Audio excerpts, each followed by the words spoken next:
Hi there. Thanks a lot and good morning. Hope you're well. Now, what is the purpose of life? One needs to think about few basic facts. The day you come to realization that you were created means you came to life, and there was a time you did not have that life, means you were not in the world, you were not present. Obviously, you won't remember your birth or anything, but you would definitely remember. Every human being who has any intellectual capabilities should be able to decipher without any trouble that there was a time when he was not at all present.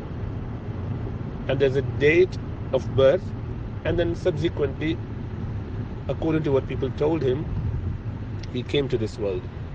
Now, when you look around him, he finds so many different things. They are, mashallah, beautiful. There's a lot of stuff going around, and he could see when he comes to the age of discernment, say about 7, 8, 10, 15, whatever age that may be, that he could realize that actually I can live my life by using my intellect. I've got plenty of stuff around. I'm in this Amazon jungle, for example, or on any island, that I can use different things. I can take the fruits. I feel like having this water which I can consume. So you would find that there's a lot of provision. And if you look back, then you will see, okay, when I was created, I had everything that was needed in my mother's womb. When I came out, I had enough food. That I was being catered for.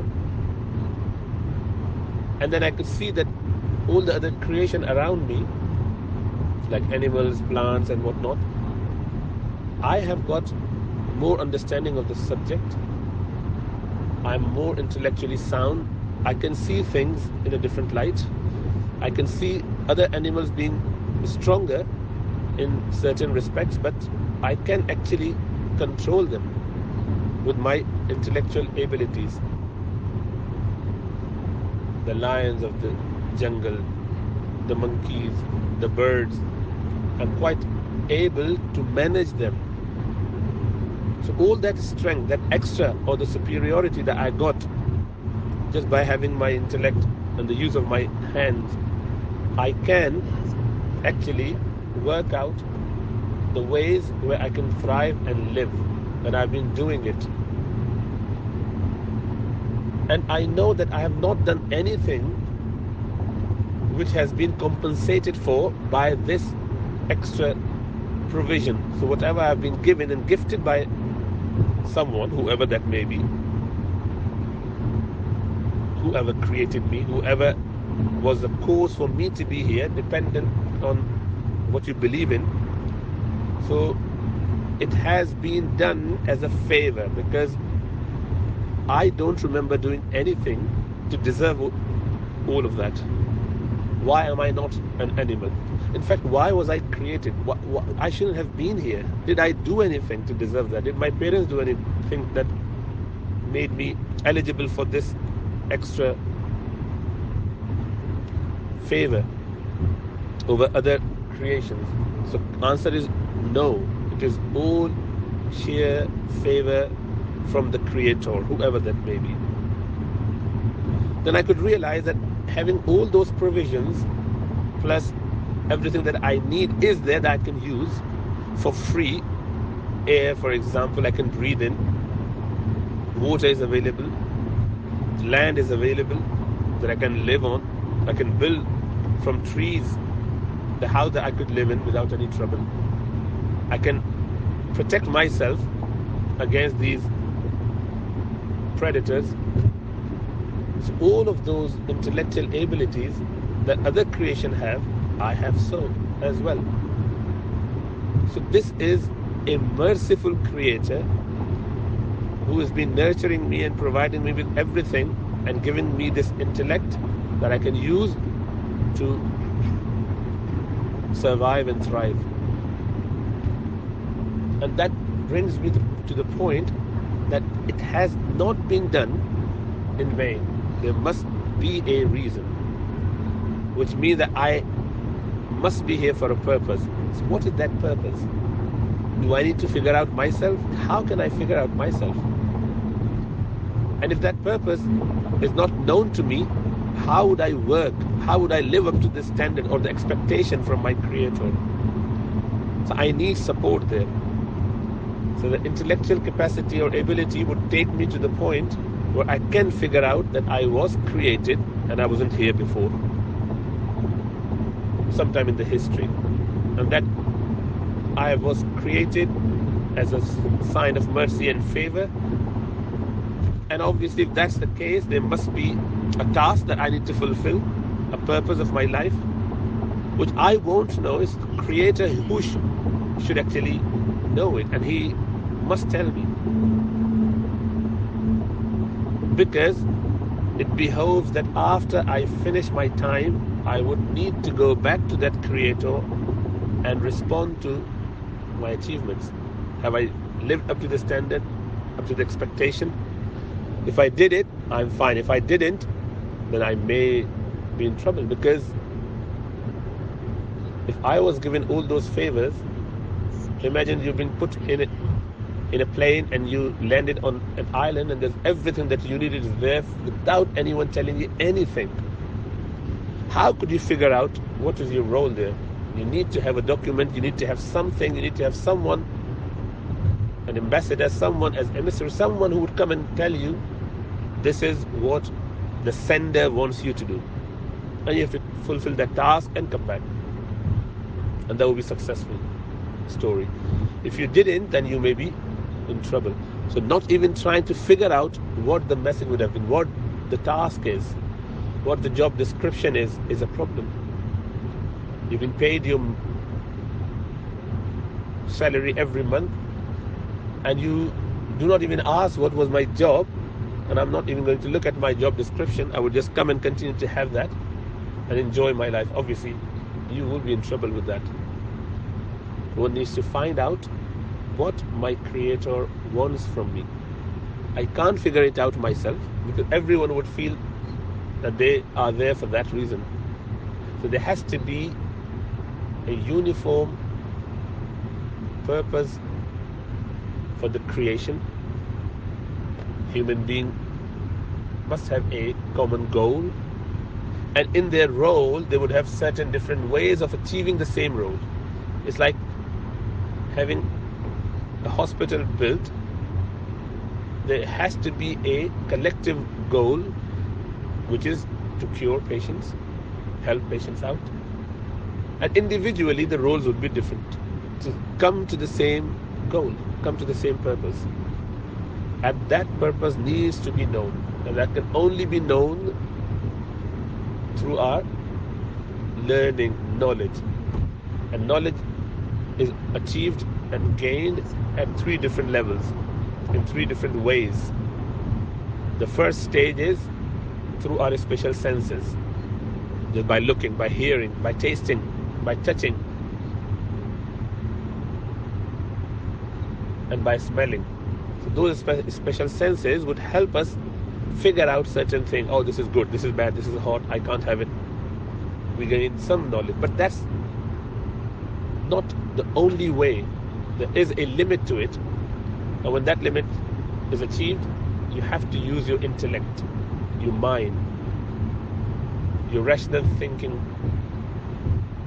to arrive at certain notions, concepts, ideas, and the meaning behind things. You can add up 2 things together. You see a person just by looking at his face, you can only see that he is in trouble, but you won't know why. You know what is it, but why needs to come out from your intellectual faculty. You'll be able to figure it out by seeing certain things. You look at other clues to it and you say, oh wow, now I know why he's grimacing, why he's in pain, because he's got a broken leg. You put those 2 together. That's what mind's job is. So intellect would let you understand those, but there is a limit to that. It's like you're trying to ride a mountain on a horse. You might want to go and climb the mountain by riding on a horse. You can't do that because you have to have, you know, your journey on the horse up to the hill. You can't go uphill. You have to use different ways. So everything has a limitation. So when you come to that limit with your intellect, as you use your intellect, once you reach the capacity of the special senses, so would you do the same with intellectual capacity. So you come to the level and you say, you know what, now I need something beyond my intellect. So I could figure out that I was created by a merciful creator and that I've been given all this favor. There must be a task that I need to fulfill, and I will be accountable after I die or whenever I finish my tenure here. That's the idea. So once we achieve that, then we look for revelation. Then we go and find out what is the message. This is why when we recite Surah Fatiha and pray every day, this is what we say. So we say, Alhamdulillahi Rabbil Alameen. All praise be to God, who is the nurturer of universes, all the worlds. He is the caretaker, nurturer of all the worlds, worlds of human beings, worlds of plants, worlds of whatever, all the galaxies. So he's maintaining them after creation, keep providing them whatever they need non-stop. So that is the God who is praiseworthy, the creator, whoever you consider that to be. So that's my intellectual understanding.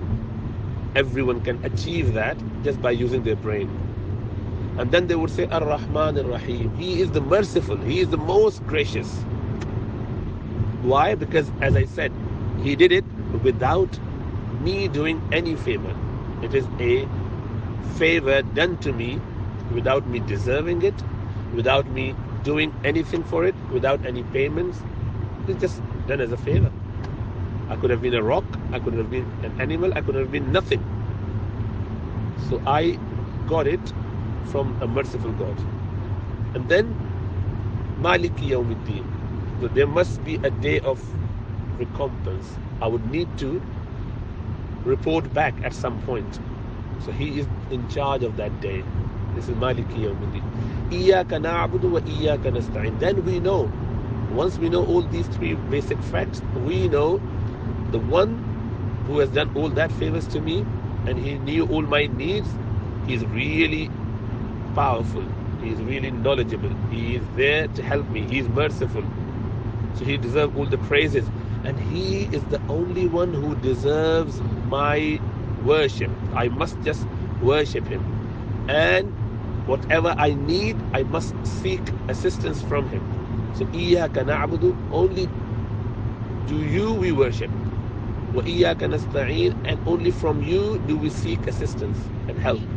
So the help that I need is only going to come from this merciful Lord.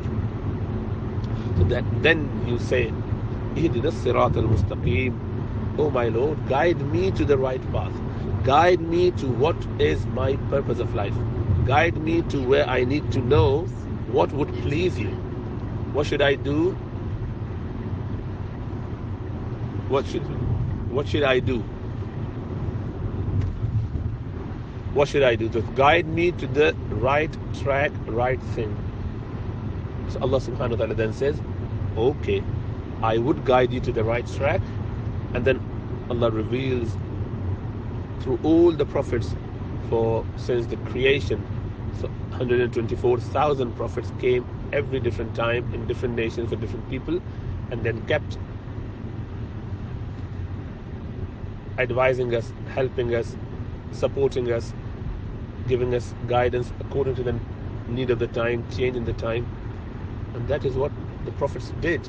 And God spoke to them, gave them guidance, they brought down to us, and we learned that, studied it. It came as all the monotheistic religion fact, all the religions were originated like this, but subsequently people then continued to change them, chop them according to their whims and desire to fulfill their need, and corrupted it because they did not preserve the words. So then God took it up to him to preserve the original words rather than just the translation. So you have to have the original word without any adulteration, any mixing, matching, any changes. And that is why you keep it in that language which perhaps is not spoken anywhere now, but you still keep it. That is why you cannot, go wrong. So that's the whole idea. So we need to find out what is the purpose of life only through the Creator.